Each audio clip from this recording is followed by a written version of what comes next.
I have never considered myself particularly attractive in appearance. I don't have big breasts, ample buttocks, graceful legs, or luscious hair to advertise a shampoo. Unlike Helen of Troy, my face would not attract an army of admirers. But despite this, over time I noticed that men were paying attention to me. Perhaps this is due to the fact that I have always had an open and friendly face, and I have always tried to be friendly to others. Anyway, after men started calling me attractive, or using similar synonyms, I realized that there was something about me that attracted members of the opposite sex. This thought had never occurred to me before, and I continued to be friendly and open to everyone I interacted with, even those who may not have noticed. By the way, my maiden name was Elizabeth Wharton, and after my marriage I took the name Elizabeth Tipton. When I was 23 years old, I married Henry Tipton. We met in our first year of law school, when he was a graduate student in business school. Like many guys, Henry thought I was attractive, but he could never explain why. He's a nice guy, good-looking, honest, smart, and rarely shows a bad mood, although he played hockey in college, which is considered a rough sport. He also did well in business school. Henry was more persistent than previous suitors, and maybe that's why I fell in love with him. At least that's how I felt. I have never experienced the passionate, concerned, all-consuming feeling that some of my friends have described with their boyfriends. I simply attributed it to differences in personality and my calmer nature. Henry and I planned to spend our 10-day honeymoon in Hawaii. The first 7 days we enjoyed relaxing on the beach, visiting dance clubs. We both loved to dance. Enjoying exotic drinks with umbrellas and having gentle sex.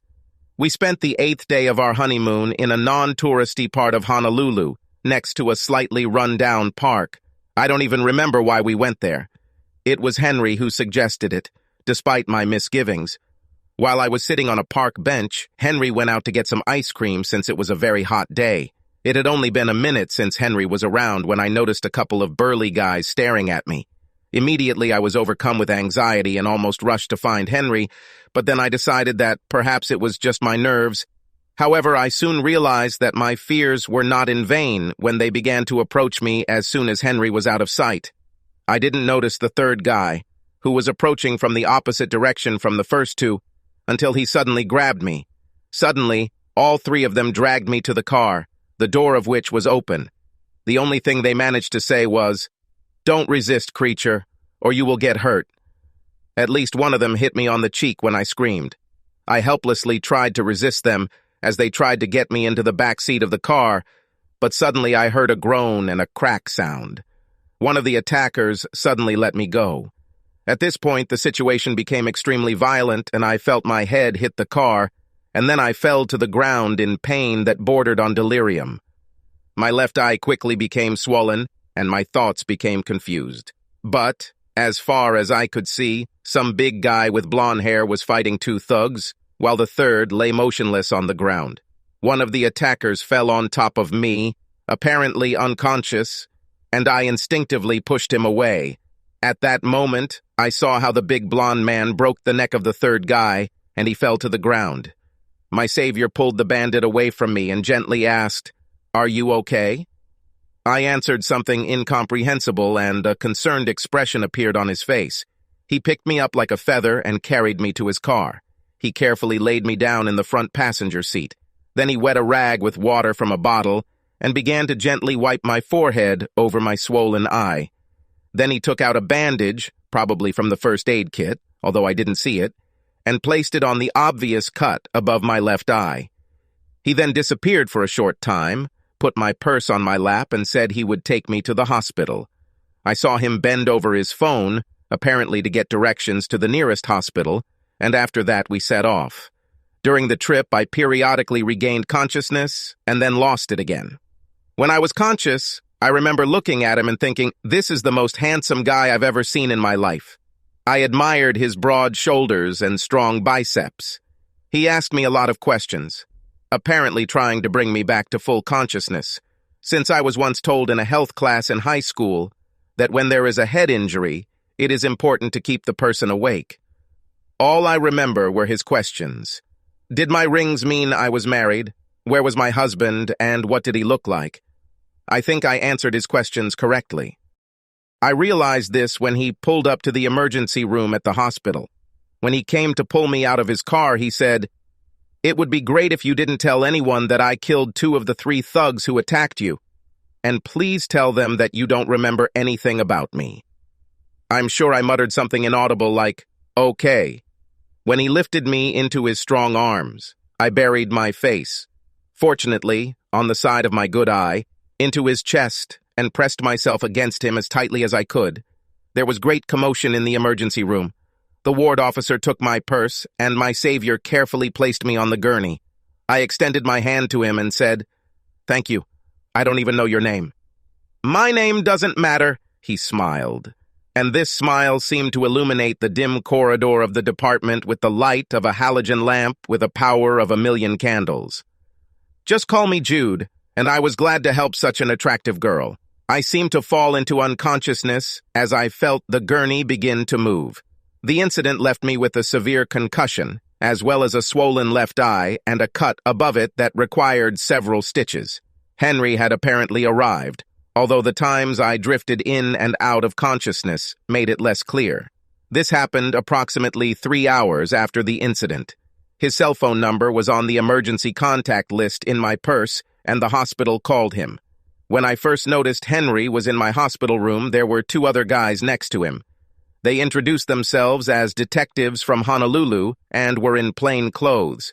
They started asking me questions. All I could tell them was that 3 guys attacked me and hurt me, and that some big blonde guy who told me to call him Jude protected me.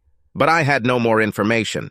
I described the 3 attackers as best I could, although my observations were not very accurate. I heard one of the detectives say to the other, "Obviously, 2 guys are dead and 1 is hospitalized, which we found at the open car door." I declined further questioning, and Henry told them that if I remembered anything else, he would call them. Then I fell asleep, or perhaps lost consciousness. I remember that at one point, while in a state of delirium, I had vivid dreams, so vivid that when I passed out, I thought for a few seconds that they were reality. In these dreams, I enjoyed sex with a big, blonde, handsome guy in every imaginable position and place, while in a state of ecstasy. His face, broad shoulders, and biceps were imprinted on my brain with a brilliance I had never experienced before. Due to a concussion, and Henry, I had to stay a day before the doctors cleared me to return to the mainland. Even when I flew back, I had to take medications that made me drowsy. Henry, we talked about what happened. He said that when he returned with the ice cream, I was gone, and he saw the car next to the 3 bodies and immediately called 911. But the way he spoke and some of the details of his story made me think he also couldn't look me in the eye for more than a second when he talked about it, but I just chalked it up to my condition after the incident. When I left the hospital, I met 2 nurses who were there when I checked in. It turned out that they also remembered the incident and were glad to see that I had come to my senses. I asked them about Jude. One of the nurses apparently tried to get his attention, but he politely refused her. I tried to find out as much information as possible from them, but in reality they knew no more than I did. However, they confirmed that this guy is a real find. Within a month of returning home, I was almost fully recovered and continued to do just as well in law school as before. I truly received a lot of compassion and care from family and friends. Only to my best friend did I describe what Jude looked like and tell me about the vivid, realistic dreams I had about him. She studied psychology in college and identified it as a hero worship complex. I didn't tell anyone that I think about him every day. One of the results of the incident was a small scar near my left eyebrow. The scar was easily hidden under makeup and was completely invisible from a distance or when wearing sunglasses. However, every time I noticed him in the mirror, instead of remembering the unpleasant part of the incident, I thought about Jude. After graduation, Henry got his master's degree, I got my law degree, and we both found good jobs. I worked for an intellectual property law firm and Henry in a startup internet company. After about 5 years of marriage, things were going well for us in many ways, but sometimes I had a strange feeling of emptiness. I would be inclined to call our marriage comfortable because we never quarreled. We had many common interests and friends, and we led a good lifestyle. Ultimately, however, I had to admit that I was not sexually satisfied, and my vivid dreams of Jude having sex with me, which happened a couple of times a month, made me very anxious and sad. I went with Frank Fitzsimmons, a partner in my law firm, to visit a new client in a city about 200 miles away. The new client was a relatively large engineering company, Kinetic Force LLC, which had several inventions that they wanted to patent. The female receptionist led us into a spacious and ornate conference room. It was obvious that Kinetic Force was a very successful company. We were soon joined by Jim, the company's president, and Kate, their in-house paralegal. After a few pleasantries, Jim said, "Our chief engineer, Dirk Van Vliet, will be joining us soon. Despite our success, we are newbies when it comes to intellectual property. So, while we wait, why don't you give us a rundown of general information about trademarks and copyrights?" I began to provide general information and answer Kate and Jim's questions as they came. About 15 minutes into our conversation, the door opened, and a guy I assumed was named Dirk walked in. My chatter stopped. My heart stopped. My brain stopped functioning properly. I heard Jim say, "Oh, Elizabeth and Frank, this is Dirk Van Vliet, our chief engineer." It was Jude. There could be no mistake. His appearance was burned into my brain. When I heard his voice, all doubts disappeared. The look of recognition on his face as he shook my hand cleared away the last of my doubts, and when I touched his hand, the electric shock that ran from my brain down was one of the most powerful feelings of my life, so strong that I trembled. Dirk, or rather Jude, came to his senses faster than I did, and chatted with Frank for a few minutes while I looked at him in awe, hoping I wasn't making my feelings too obvious. When Frank asked me a technical question, I finally snapped out of my stupor and carried on a semi-intelligent conversation for the next 20 minutes. Then, to my delight and horror, Jim said, "Elizabeth, why don't you go with Dirk to the prototype floor and then to his office to discuss the mechanical device? We are interested in patenting it, while Kate will take Frank to the laboratory to look at the electrical devices we are developing." Dirk and I didn't really talk when we went out to look at the prototype he had developed. He briefly explained to me how it works. It was all relatively simple, albeit ingenious, and given my mechanical engineering degree, I had no trouble figuring it out by taking a few notes and photos and asking a few questions. When we finished, he said, "Engineering drawings of the device are in my office." When I followed him into his office, we again spoke very little. I closed the door behind me and began to shake. "You're the same Jude," I muttered. There was silence as we looked at each other. I was shaking. "I've thought about you a lot over the past 5 years," he said softly. "You are the most seductive woman I have ever seen." After his words, I was overcome with a feeling that I had never experienced before. It was a combination of lust, passion, hunger, and madness. I walked up to him, pulled his head to mine, and kissed him with a ferocity that both surprised and stunned me. He responded in kind. We ran our hands over our bodies. As if in a trance, I felt his strong arms turn me around and push me so that my hands were on his table. I had never had such bright, hot, and passionate sex before that moment. For some time I lost consciousness. I came to my senses when Dirk turned me towards him, while simultaneously trying to put my underwear in order. After a few quick kisses to different parts of my neck and face, he muttered, "I'm really sorry, Elizabeth." I didn't let him finish, but I do not. I dreamed about this for 5 years, only to discover that the reality is even better than the fantasy. "We have to pull ourselves together before we see anyone," he said. "But all I want to do is make love to you." He said, "Make love to you." I was happy. In the next 15 minutes, we managed to recover as much as possible and formulate a plan. Frank would return that night, and I would stay with Dirk for the night, apparently in his house. I learned that his wife passed away 2 years ago from a brain aneurysm. He asked a question, showing his shyness. "Do you think about your husband?" My words seemed to greatly impress him. "Right now, my thoughts can't focus on anything other than the fact that I want to spend some passionate time with you. I have always been faithful to my husband before, but I cannot ignore what I have felt for you in the past 5 years. When I called Henry to tell him I was staying the night, I told him, I am discussing several issues with the inventor of a device that I am going to help patent. This is absolutely true.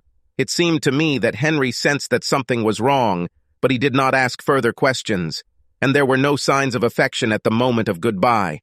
The night I spent at Dirk's house turned out to be the most incredible night of my life. It seems like we have achieved some special connection on a deeper level. I felt more comfortable in his presence than I have ever felt with anyone else. Our nightly passion surpassed my wildest fantasies. For almost the entire 12 hours, I was in a state of delight, and my feelings were much stronger than what I had ever felt for Henry. In the middle of the night, it became clear to me that although I had always felt comfortable with Henry, I did not love him, because before I met Dirk, I did not even know what true love was. After that night I spent with Dirk, my married life came to an end. The initial decision was already quite easy, but it was made easier by the information Dirk provided me during the incident. He said that he saw Henry come around the corner of the building with 2 ice creams at the moment when 3 guys attacked me, and then he just threw the ice cream and ran away. I found it hard to believe at first, but Dirk had no reason to lie, especially since I was already his. Then I remembered Henry's strange conversations with me about the kidnapping attempt, and realized that he felt guilty when discussing it with me, which is why he could not look me in the eye. I was also reminded of instances where his accounts of events often changes in detail as he told them to others, and some of what he said never rang true. When I returned home from that night at Dirk's, my first task was to get the details of the incident from Henry. His discomfort in discussing the topic was obvious, including stopping the conversation completely shortly after it began. This confirmation gave me confidence in the veracity of Dirk's story. I didn't mention to Henry who I was leaving him for. I never mentioned Judah or anything related to Hawaii after my first questions about it. But 2 days after I returned, and after several hours of talking on the phone with Dirk, I sat Henry down. I didn't use the standard "we need to talk," especially because I wasn't planning on having a conversation that implied "we need to talk." I just told him, Henry, over the past few days it has become clear to me for the first time that I wasn't in love with you the way a woman should be in love with her husband. I realized that true love only came to me during the last few days. I'm planning to file for divorce before the end of this week because for the first time in my life, I'm truly in love. Henry tried to talk me out of the idea. He was upset that I was not ready to talk in detail. He was angry when I told him that the night on the trip was the first moment of betrayal in our relationship, but I did not feel the slightest regret about it. He called me names that could once have caused me real pain, but at that moment, they meant nothing to me. That same night, I left and stayed at a hotel. By the weekend, I had collected my essentials from our house, either sending them to Dirk's house or putting them in my car. I filed for divorce and notified Henry that the process had begun. I also told everyone in the family that Henry and I were divorcing because I fell in love with someone else. In addition, I have agreed with my law firm that I will be able to work remotely and only go into the office once a month for the next 6 months. After this period, they will have the option to either fire me or I will resign if it is convenient. We also agreed that after leaving the firm, I would not claim any of their clients, with the exception of Kinetic Force, which would remain my client. I got the distinct impression that many people who knew Henry and me considered me a traitor and perhaps hoped that my new relationship would fail, or even thought that I was at risk of contracting a venereal disease. Unfortunately for those who might have hoped for failure, at least until now, which is 10 years after I filed for divorce, none of that has happened. Now, having been married for more than 9 years, Mrs. Elizabeth Van Vliet, I am immensely in love with my husband and we continue to enjoy each other in our relationship. We love each other and spend time together, as well as raising our 2 children. I work part-time in intellectual property at a small firm in our new city and enjoy a full and happy life. Maybe I shouldn't have gotten married until I met someone I liked. for real fall in love, but at that time I didn't know what true love was until Dirk Van Vliet came into my life and saved me.